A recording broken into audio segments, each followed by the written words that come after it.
नुसतं सारस बागेत जाऊन चालत नाही, तर स्पर्धा परीक्षेची तयारी करत असताना सारस गणनेबद्दल माहिती असणं गरजेचं आहे असं लिहून घ्या. परीक्षेत प्रश्न असेल.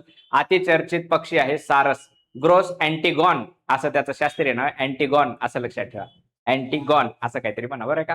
ही केवलादेवी राष्ट्रीय उद्यानामध्ये झालेली गणना आहे. 43वी म्हणजे खूप 43 वर्षापासून अतिशय जुनी ही गणना आहे बघा.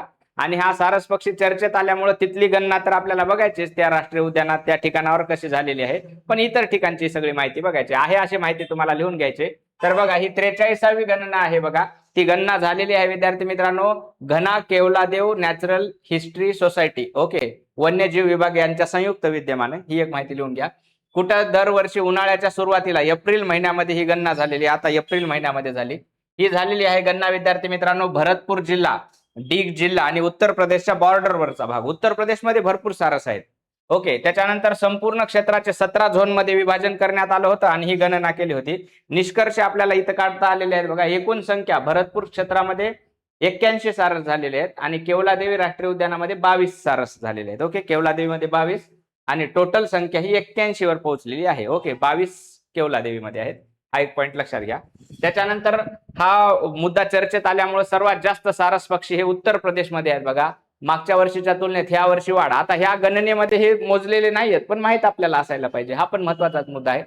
3.1% उत्तर प्रदेशमध्ये वाढ झालेली आहे. सर्वाधिक पक्षी उत्तर प्रदेशला आहेत. 20,628 एवढी वाढ झालेली आहे 2024च्या नोंदीनुसार. ओके, म्हणजे प्रचंड वाढ झाली. 19 वरनं 20 वर गेलेली आहे संख्या.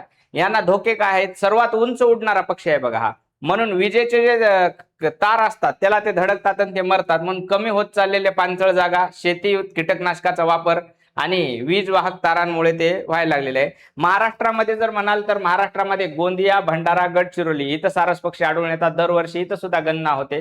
त्याच्यानंतर गोंदिया जिल्ह्याला सारसांचा जिल्हा असं सुद्धा म्हणतात. हा पण पॉईंट सरळ सेवेसाठी एमपीएससी साठी गरजेचा आहे. सर्वात जास्त उंच उडणारा पक्षी आहे. उत्तर प्रदेशचा राज्य पक्षी आहे आणि आयुष्यनं त्याला असुरक्षित या दर्जामध्ये टाकलेला आहे बघा. ही संपूर्ण माहिती तुम्हाला लिहून घ्यायची आहे तुमच्या या परीक्षेच्या दृष्टिकोनातून. आणि परीक्षेसाठी लक्षात या गोंदिया येथील सारस संवर्धन प्रकल्प दरवर्षी स्थानिक गणना सुद्धा करत असते. या चॅनलला फॉलो करा, जास्तीत जास्त मित्रांना पाठवा. Thank you so much.